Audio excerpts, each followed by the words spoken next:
Riunione del Comitato per l'Ordine e la Sicurezza Pubblica presso la Prefettura di Agrigento, massima allerta per la mala movida a San Leone dopo i recenti fatti di vandalismo, schiamazzi notturni, assembramenti incontrollati nei locali pubblici e abusivismo commerciale.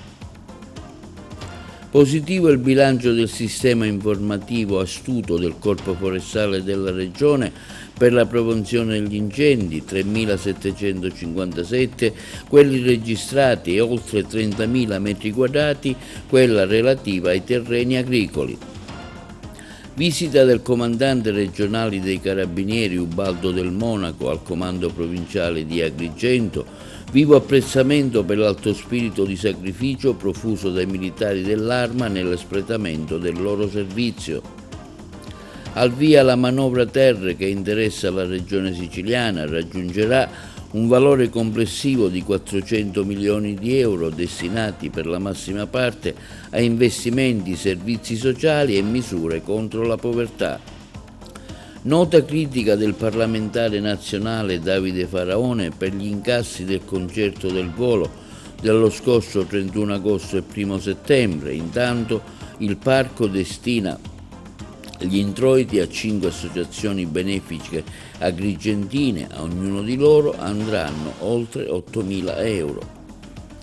Continuano gli appuntamenti per le vie del cibo, tappa a Burgio per la sagra dei Virginetti, stasera a Ioppolo la sagra del melone giallo. Oltre 2.500 le persone che hanno assistito ieri sera alla prima della stagione del Festival del Mito al Pala Bellavia, al concerto del cantautore napoletano Nino D'Angelo. C'è tanta attesa per la presentazione della nuova Acragas prevista per il prossimo lunedì. Anche la Fortitudo Basket si prepara alla nuova stagione sportiva.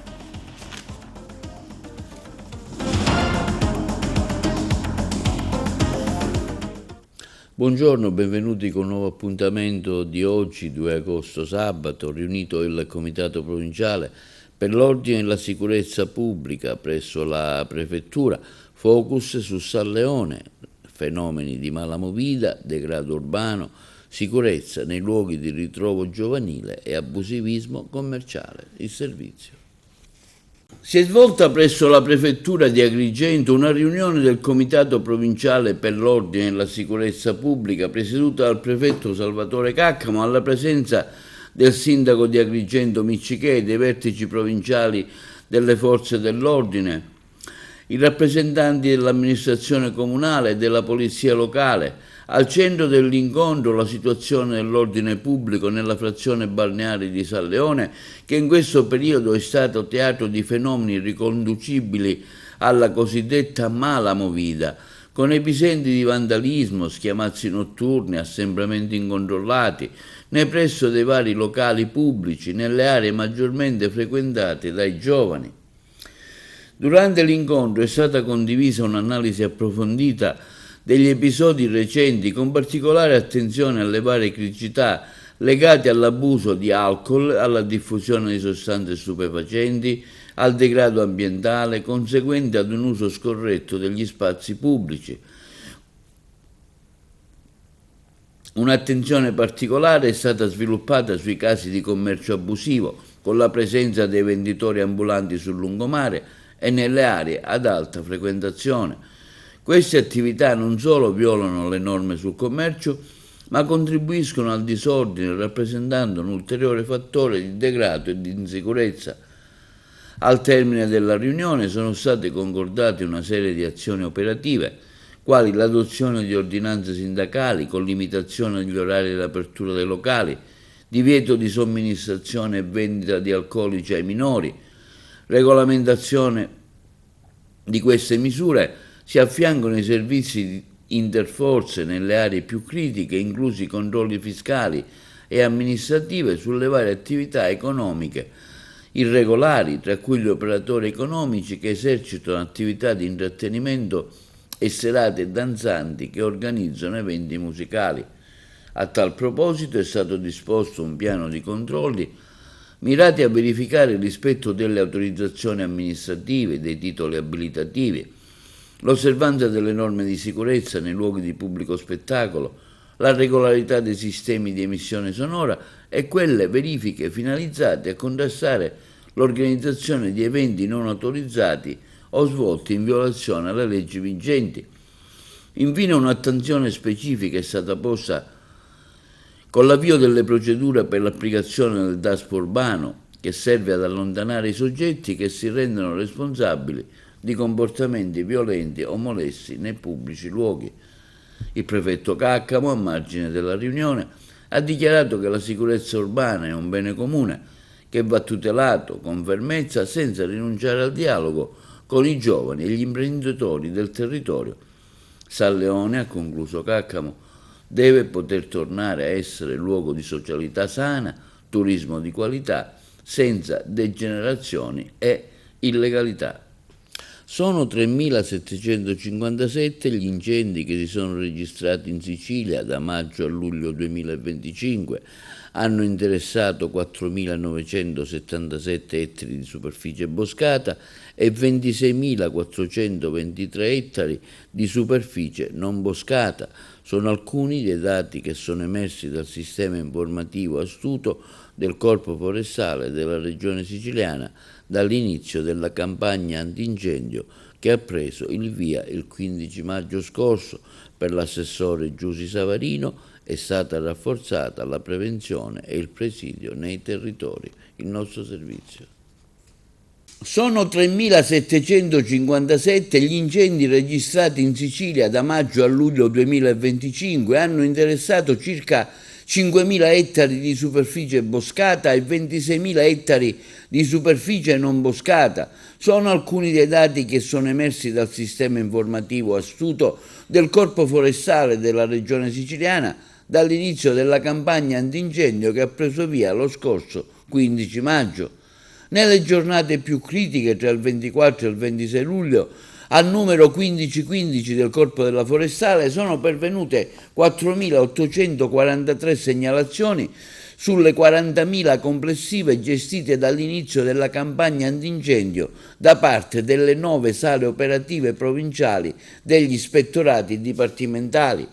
Le azioni effettuate a terra hanno visto impegnati 4.700 operai della Forestale nella lotta alle fiamme, mentre il soccorso aereo regionale dall'inizio della campagna con i suoi 10 elicotteri ha effettuato 567 missioni con circa 13.000 lanci. In alcuni casi, secondo la disponibilità, si è aggiunta anche la flotta aerea nazionale che ne ha effettuato 270. La maggior parte dei roghi ha interessato terreni abbandonati ricoperti da vegetazione erbacea infestante, secca e piena di stoppie.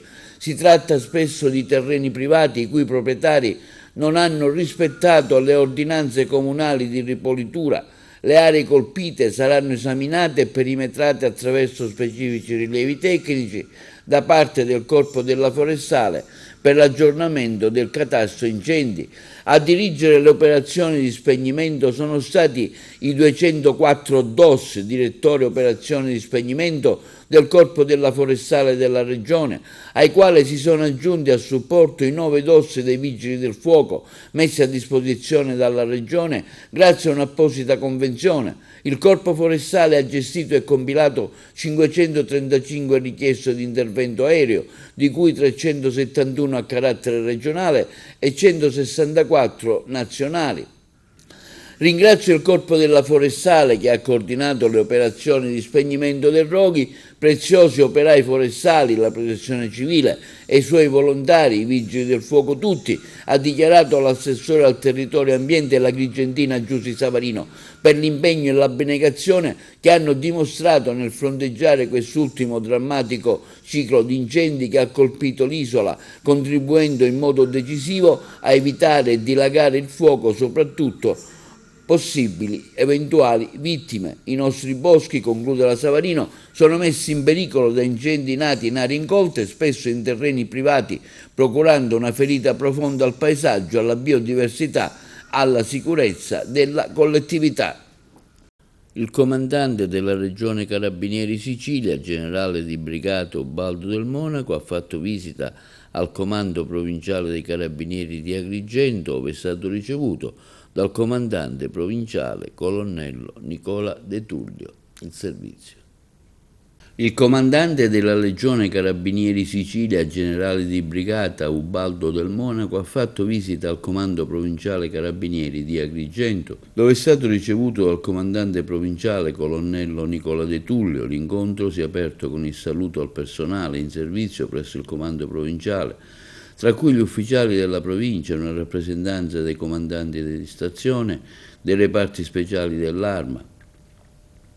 Nel corso della visita il generale Del Monaco ha incontrato anche militari protagonisti delle recenti operazioni di polizia giudiziaria. Il personale del nucleo investigativo di Agrigento, che si è distinto nell'ambito dell'indagine che lo scorso 10 luglio ha portato all'esecuzione di un provvedimento di fermo di indiziati di delitto emesso dalla DDA della Procura di Palermo a carico di 13 soggetti gravemente indiziati a vario titolo di far parte di un'associazione a delinquere finalizzata al traffico di sostanze stupefacenti con l'aggravante del metodo mafioso, ovvero dell'agevolazione dell'organizzazione criminale denominata Cosa Nostra. I militari della compagnia di Sciacca il 30 luglio hanno dato esecuzione all'ordinanza di custodia cautelare emessa dal GIP del Tribunale di Sciacca su richiesta della locale Procura della Repubblica nei confronti di 9 giovani indagati per porto illegale di armi a rissa aggravata, avvenuta nella notte del 13 luglio scorso sull'aneria di Porto Palo di Menfi e culminata con il ferimento per accoltellamento di un giovane di origine egiziana. Successivamente il generale ha incontrato le principali autorità istituzionali della provincia, il procuratore della Repubblica di Agrigento Giovanni Di Leo, il presidente del Tribunale Giuseppe Minisenda Giambertoni, il prefetto, il dottore Salvatore Calcamo, il questore Palumbo, i quali si è intrattenuto in un proficuo confronto sui temi della legalità e della sicurezza. Al termine della visita, il generale Del Monaco ha espresso il più vivo apprezzamento per l'alto spirito di sacrificio profuso quotidianamente nell'espletamento dei servizi istituzionali, per il lavoro svolto e i lusinghieri risultati conseguiti, ricordando il fondamentale ruolo dell'Arma dei Carabinieri. Divieto di avvicinamento ai luoghi abitualmente frequentati dalle persone offese, questo quanto disposto dal GIP del Tribunale di Sciacca a carico di un 45enne saccense bracciante agricolo indagato per maltrattamenti in famiglia e danneggiamenti vari. L'uomo, residente in uno dei paesi del circondario saccense, avrebbe ripetutamente minacciato, offeso e picchiato la moglie, episodi che a un certo punto avrebbero anche coinvolto la figlia ventenne della coppia.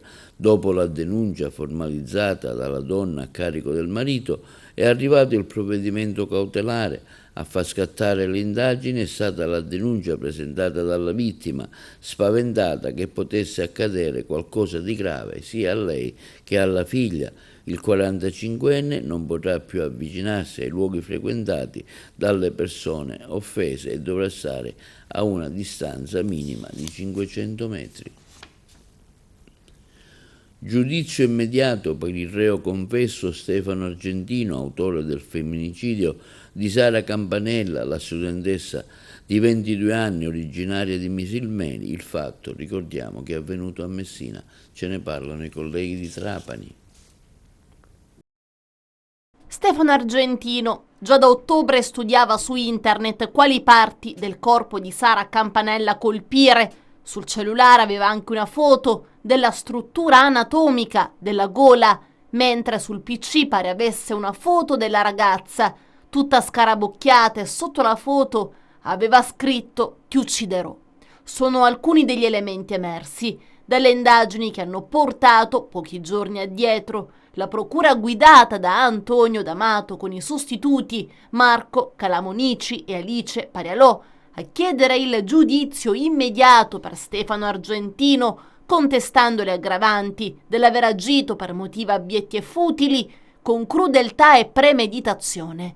La prima udienza di fronte alla Corte d'Assise sarà il 10 settembre. Non sarà presente Giulia Bongiorno, la quale ha rinunciato alla nomina legale fattale dal padre e dal fratello di Sara. La famiglia sarà seguita invece dall'avvocata Cetti Latorre. E sono tantissimi i particolari che potrebbero provare la premeditazione. Il 27enne di Noto aveva comprato su Amazon il coltello con il quale ha poi sgozzato Sara. Il pacco è stato rintracciato dai carabinieri guidati da Lucio Arcidiacono ed è stato rintracciato in casa del ragazzo a Messina, mentre l'arma del delitto non è mai stata ritrovata. Tutta la sequenza degli ultimi attimi della vita della ragazza sono stati registrati dal telefono di lei, che aveva avviato la registrazione dallo stesso telefono. Un attimo prima aveva anche mandato un vocale alle amiche e colleghe di corso dicendo: «Dove siete? Il malato mi segue». La ragazza originaria di Misilmeri, nel Palermitano, uccisa lo scorso 31 marzo a soli 22 anni, era da tempo perseguitata da Argentino. L'aveva attesa quel giorno al termine della lezione, entrambi erano studenti di biomedicina a Messina, e poi l'aveva seguita. Campanella ha tentato di seminarlo, ma lui l'ha afferrata da dietro e con un coltello le ha inflitto dei tagli alla spalla e tagli mortali alla giugulare. Nell'audio si sentono i gemiti di dolore di Sara. Argentino ha inferto un colpo al capo, uno al braccio sinistro e 2 colpi al dorso che le hanno lacerato la pleura e il polmone. «Dal sognarmi a essere il tuo peggiore incubo», ha scritto Argentino nella chat WhatsApp inviata al suo stesso numero, una sorta di diario che, secondo l'avvocato del 27enne Giuseppe Cultrera, sarebbe prova di uno stato mentale precario e non sarebbe l'unico elemento. Prendeva un farmaco, degli ormoni generalmente usati anche per l'alopecia, che in alcuni casi è stato dimostrato possono provocare pensieri suicidi e omicidi.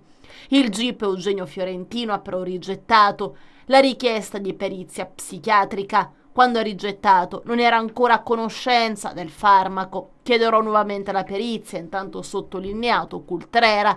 La procura però, dopo aver raccolto tutti gli elementi delle indagini, non ha avuto dubbi, chiedendo così ed ottenendo il giudizio immediato.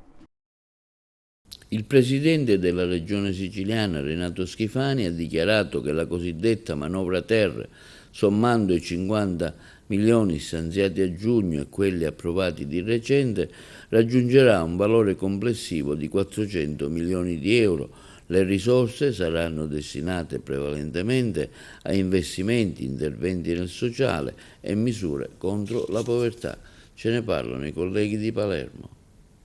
È una manovra che tra i 50 di giugno e quella di questi giorni tocca 400 milioni che verranno sostanzialmente erogati su questi campi: investimenti, sociale, la povertà. Abbiamo finanziato anche la legge sulla povertà, e ricordo che quando si facevano fino a qualche anno fa manovre a livello comunale, a livello regionale, anche nazionale, erano manovre a metà anno per trovare risorse, per rimpinguare qualche capitolo che si era esaurito, e allora si spostavano da capitolo a capitolo. La manovra era questo, per coprire dei capitoli che si erano esauriti e serviva a coprirli, no?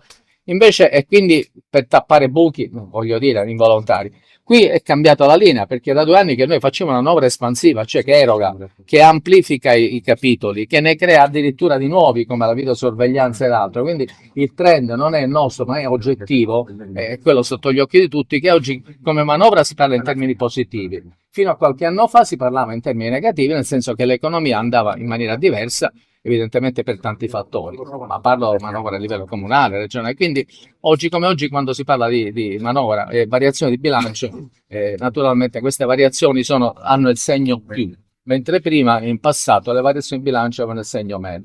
Qui c'è un trend che è cambiato. Noi speriamo entro mercoledì di concludere questo iter. Io voglio ringraziare con l'occasione l'assessore Dagnino per quello che sta facendo, il presidente Daidone, i parlamentari di maggioranza che in maniera compatta, devo dire estremamente compatta e responsabile, hanno dato prova di grande maturità, di grande attaccamento al senso istituzionale per portare in aula questo testo, che tendenzialmente sarà implementato da altre proposte del governo che sono state fermate per ostruzionismo, quali quello degli ASACOM, cioè i fondi comuni per i gravemente disabili e per la stabilizzazione dei dipendenti dei consorzi.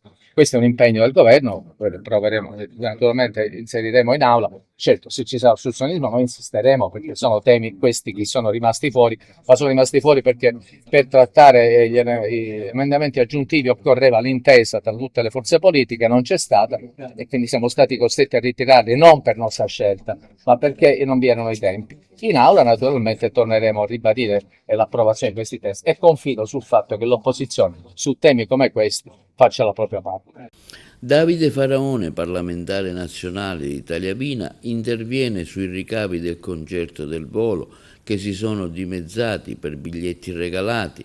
L'evento, ricordiamo, inserito nelle celebrazioni di Capitale della Cultura Agrigento 2025. Intanto il Parco della Valle destina l'incasso delle 2 serate pari a 42.239 a 5 associazioni agrigentine benefiche individuate dal sindaco Miccichè, a cui andranno a ciascuna 8.477 euro il nostro servizio. Davide Faraone, parlamentare nazionale di Italia Viva, interviene sui ricavi del concerto del volo dimezzati per i biglietti regalati inseriti nella celebrazione di Capitale della Cultura 2025, affermando l'evento che si è tenuto il 31 e il 1 settembre dello scorso anno portava un titolo surreale: Il volo Natale ad Agrigento. In piena estate, afferma Davide Faraone, sotto il sole siciliano, ma registrato per andare in onda a dicembre sulle reti Mediaset. Il costo complessivo dell'evento per le casse pubbliche è stato di 1.249.000 euro, oltre 1 milione per un'operazione confezionata su misura per una TV, pagata profumatamente anche all'emittente stessa. In mezzo a tanto sfarzo, continua Faraone, l'unica nota positiva sembrava essere la destinazione del ricavato in una beneficenza, 80 euro a biglietto, 300 posti per serata. Il totale atteso era di 48.000 euro a sera, 96.000 euro in 2 giorni. Peccato che a conti fatti l'incasso sia stato appena 42.000 euro, meno della metà. Cos'è successo agli altri soldi, si chiede Faraone? Semplice, metà platea non ha pagato, posti regalati ad autorità, amici degli amici, proprio quelli che potendo avrebbero dovuto dare di più, non di meno.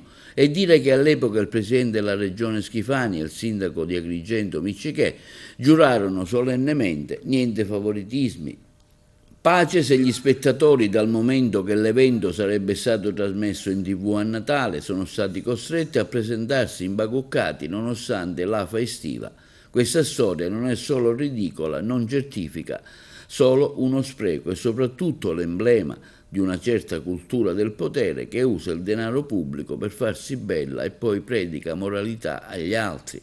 Un concerto, conclude Faraone, finto Natale con i biglietti finti e beneficenza dimezzata. L'unica cosa autentica alla fine è stata la presa in giro.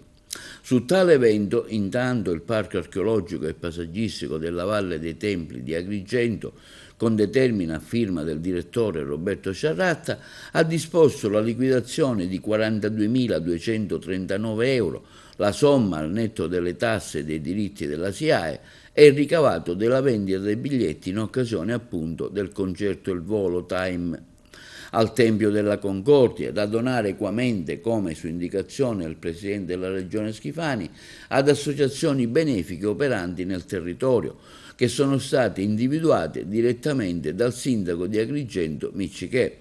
I soldi sono andati all'Associazione a Servizio di Ogni Povertà Missionarie Porte Aperte, all'Associazione Volontari di Strada, al CAV, Centro Aiuto alla Vita Opera Don Guanella, al gruppo di volontariato vincenziano sede di Villa Seta ad Agrigento, alle figlie di Maria Solletrice, Suor Santa Marta, Istituto Galluzzo.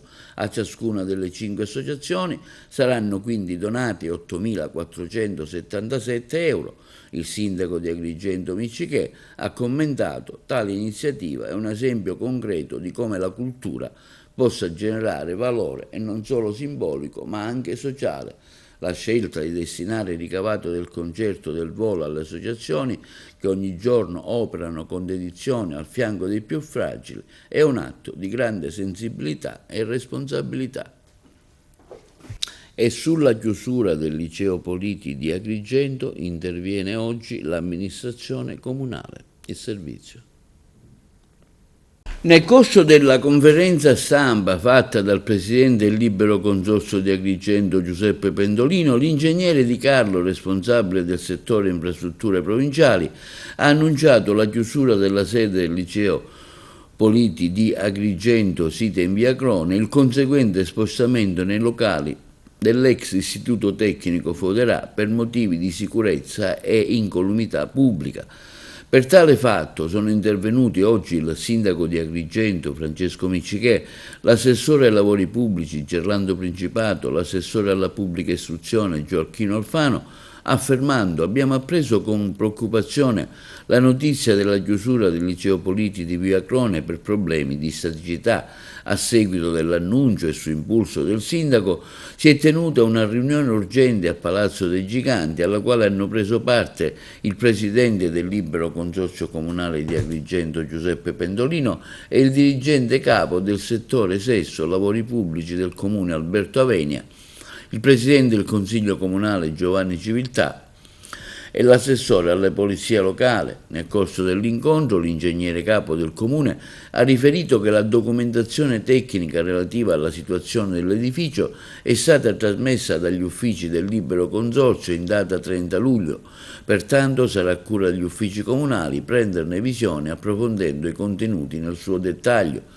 Tuttavia, se la valutazione tecnica dell'ente proprietario del bene scolastico, cioè il Libero Consorzio, propende per la chiusura per motivi di sicurezza strutturale, appare evidente che non vi siano alternative praticabili. Ciò che sta sopra non può restare aperto. Nel corso della riunione si è discusso anche della situazione dell'Istituto Pirandello, delle possibili soluzioni logistiche per garantire la continuità didattica degli studenti, con un impegno condiviso a individuare sedi adeguate e funzionali.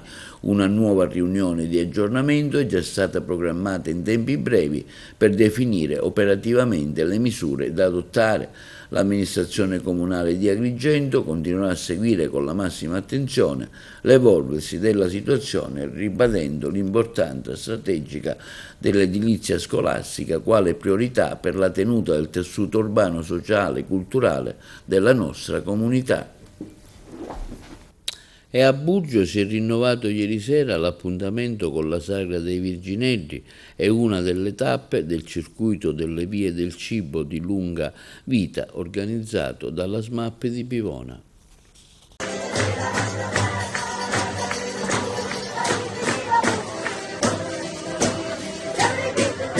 Apriamo l'estate burgitana nel migliore dei modi con la sesta edizione della Sagra dei Virginelli. Questa tradizione che è stata ripresa e valorizzata da gente devota alla Madonna delle Catene, quando faceva un voto che poi si realizzava per sciogliere le catene di questo voto, e organizzava queste Virginelli, cioè questa minestra di legumi che veniva distribuito originariamente ai bambini, da questo poi prendeva il nome di Virginelli. Abbiamo organizzato questa sagra riprendendo un evento che riuniva i quartieri, le persone. Non era quindi solo l'arte del mangiare, ma era anche il bello dello stare insieme, dei preparativi. Abbiamo cercato di creare comunità da questo evento e questo oggi sfocia nelle vie del cibo di lunga vita, insieme quindi alla SMAP, all'Università di Palermo, all'assessorato agricoltura. Abbiamo dato via insieme ad altri comuni a questa via del cibo di lunga vita, appunto perché questo cibo che ha queste caratteristiche veramente genuine, salutari, che permettono questa longevità. Burgio vanta un centenario e molti sono prossimi ormai a questo bellissimo traguardo, quindi anche Burgio rispetta queste tradizioni insieme a tanti comuni dei Monti Sicani e cerchiamo sempre più di mantenere vivo questo cibo bucolico che riprende le tradizioni degli agricoltori della nostra terra, chiaramente tutto favorito dal clima, dalla vicinanza al mare, alla montagna, al bosco, e tutto questo permette che i legumi, le verdure di questi piccoli comuni dei Monti Sicani abbiano queste caratteristiche da conferire a chi ne fa uso alla longevità. Linea alla regia per la pubblicità. Traduciamo la fede con un linguaggio moderno fatto di cuore e di coraggio. Così il vescovo Raspandi, presidente della CESI, ai giovani siciliani presenti nella capitale per il Giubileo dei Giovani e la veglia con Papa Leone. Sentiamo lo stesso vescovo Raspandi.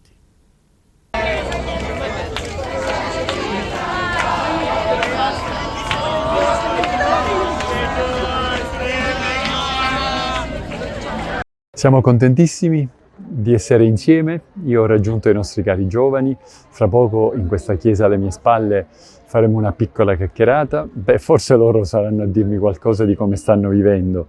Avverto che stanno veramente godendo fino in fondo, e soprattutto domani, in cui ci sarà l'incontro col Papa.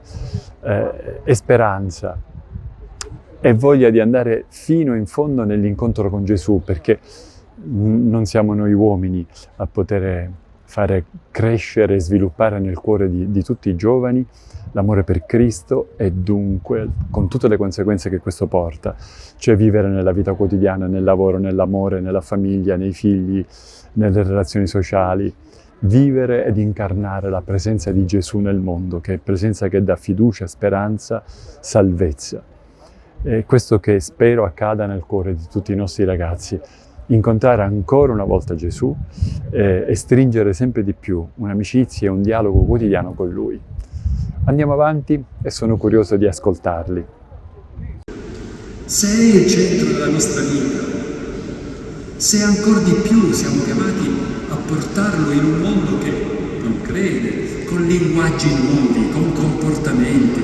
Ognuno di voi domani sarà medico, impiegato, imprenditore, operaio, e si scontrerà con un modo di vedere la vita, l'etica, un modo di vedere la quotidianità, le feste, il senso del divertirsi, il senso di innamorarsi, il senso di far famiglia. Si confronterà in maniera radicalmente spesso diversa e opposta a quello che ci ha promesso il Vangelo. E appunto io ho fatto la mia strada, la mia vita, ma voi vi confronterete quotidianamente, e quindi siete chiamati più di me a inventare come essere papà, mamme, lavoratori, politici, amministratori, operai, in maniera completamente nuova e diversa, perché non troverete un contesto favorevole. E se Gesù non è radicato nel vostro cuore, se solo un po' appiccicato perché mi è simpatico il parroco, il vescovo, il Papa, la Chiesa, l'allegria, la giornata mondiale, eccetera, eccetera, non facciamo strada, non andiamo avanti. Ognuno di voi, ognuno di noi deve andare dentro profondamente in un rapporto personale, perché spesso sarà chiamato oggi o domani a fare delle scelte che solo se gli nascono dal cuore, da Gesù, nel cuore, avrai il coraggio di farle queste scelte, avrai il coraggio di dire no, Gesù, la tua volontà, la parola della Chiesa che mi trasmette il tuo volere, mi dice di andare da qui, non da là. E questo costa.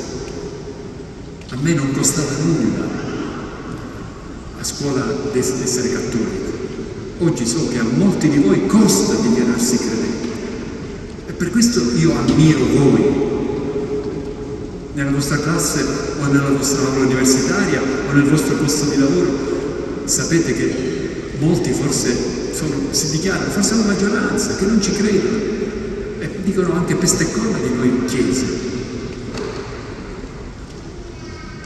È cambiato, ma Gesù non è diverso.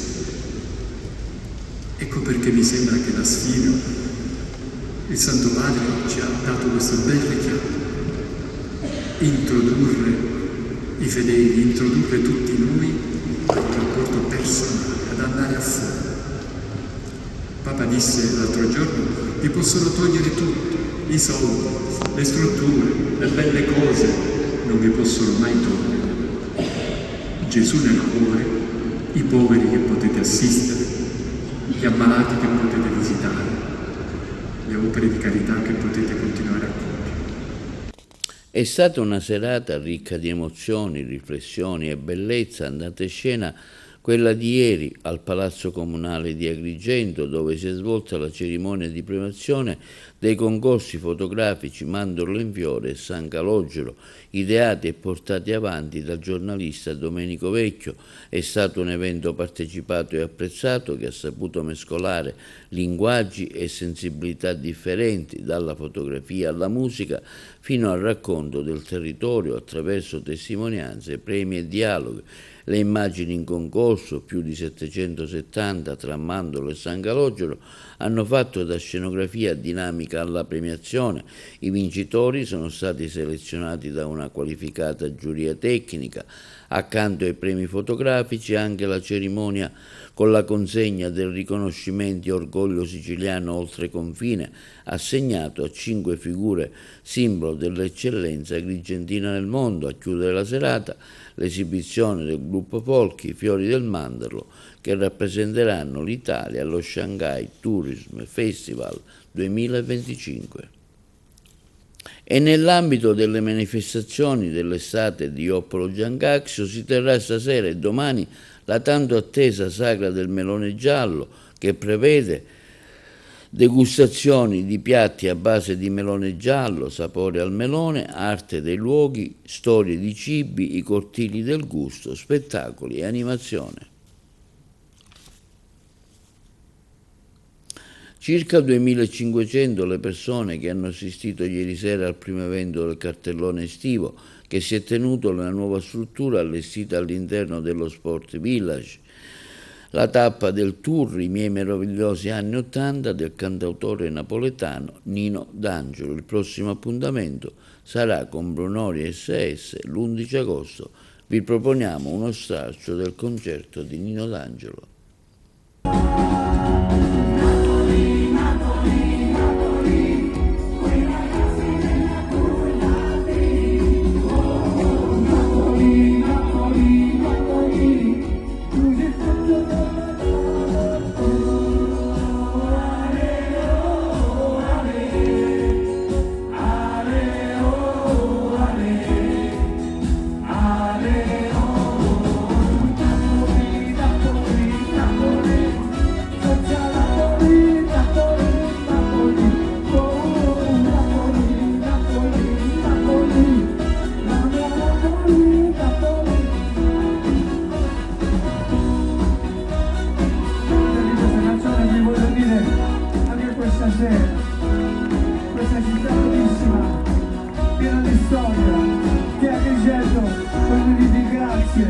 Grazie per l'amore e l'affetto, per tutto l'applauso che mi avete regalato. Io vi amo, vi amerò sempre, per tutta la vita!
Al Teatro Antico di Segesta, Virgilio Sieni porta in scena il suo monito contro ogni guerra, 11 coreografie che deflagrano nel gesto del dolore e della pittura.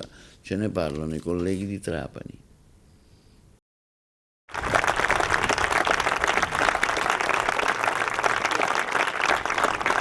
Grazie Virgilio di essere qua.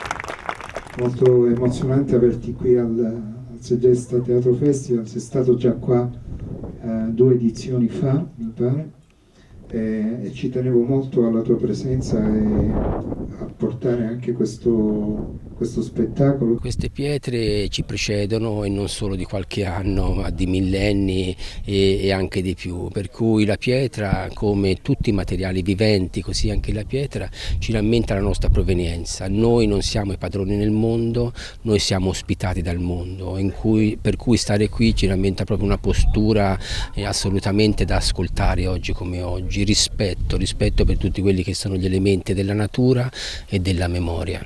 Jenin, 2 aprile 2003.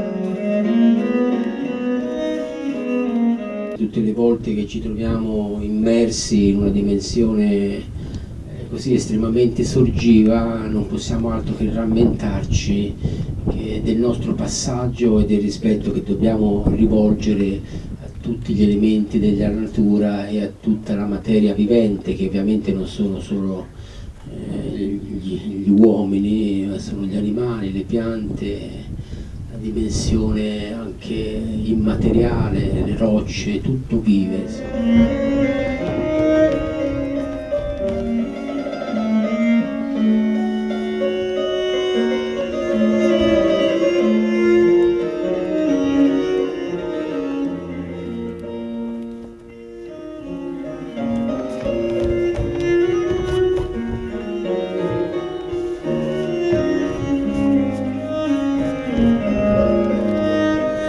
Peso, come sappiamo noi come viventi abbiamo una cosa che ci accomuna tutti, la gravità, e dunque questo peso ha bisogno di una postura che ci dispone a volte anche orizzontalmente, altrimenti lo subiamo il peso. Il lavoro tratta appunto di tragedie avvenute sui civili, sui cittadini attraverso guerre e genocidi, per cui il peso cerchiamo di restituirlo attraverso l'arte del corpo, il senso di una consapevolezza riportata al nostro sistema articolare, come il corpo può restituirci ancora bellezza attraverso tutto quello che è il peso della tragedia. Sarajevo, 5 febbraio 1994.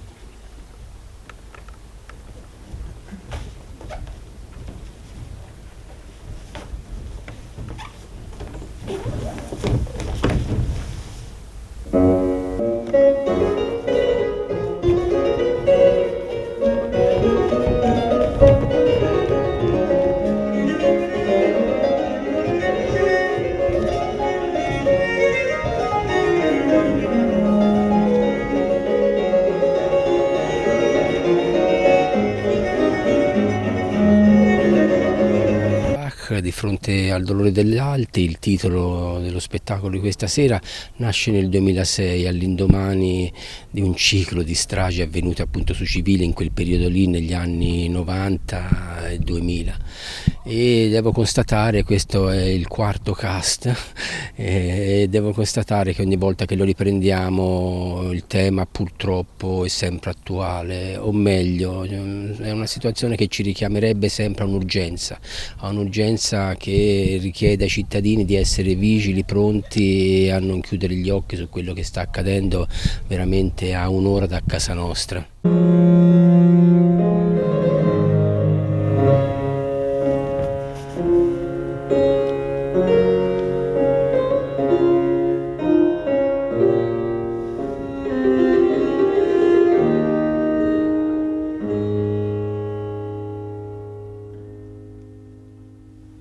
Il messaggio è quello di trovare un'alleanza con gli altri, sempre riuscire a risolvere le cose attraverso un'alleanza, rivolgendosi agli altri e cercando di abbandonare il più possibile, forse del tutto l'ego, la forma dell'ego che poi è quella che porta alle guerre.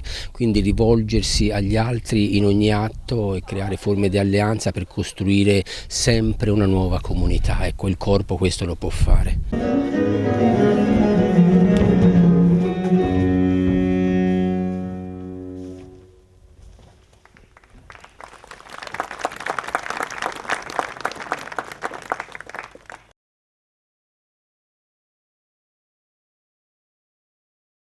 E passiamo allo sport, gettando attesa per il primo raduno della nuova Akragas previsto per la giornata di lunedì allo stadio Esseneto di Agrigento. Ce ne parla meglio il collega Carmelo Lentini.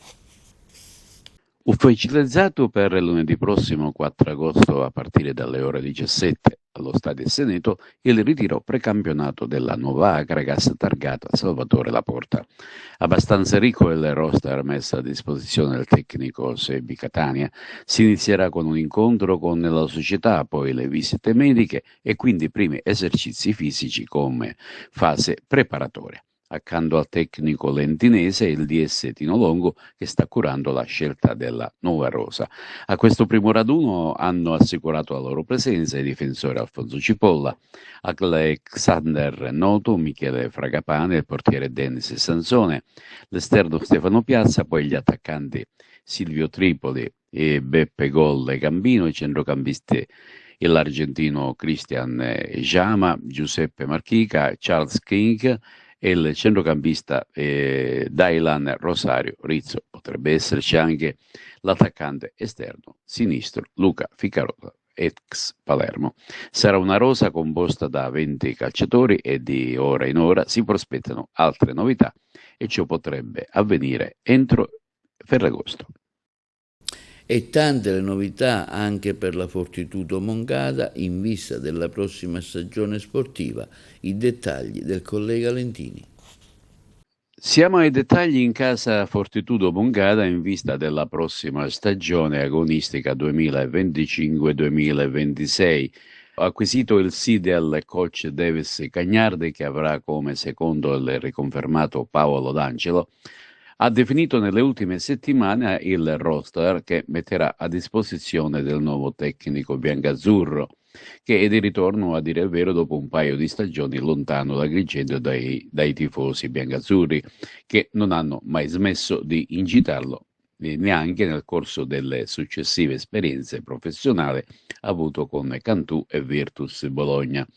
Il presidente Moncada e il DS Maier hanno messo a disposizione dello staff tecnico un roster composto per ora dallo storico capitano Albano Chiarastella e da vari Riccardo Carta, Raimundo Orrego, Matteo Cagliani, Federico Grani, Giulio Martini, Kenneth Viglianisi, Lorenzo Querci, Robert Di Sibio e Gabriele Romeo.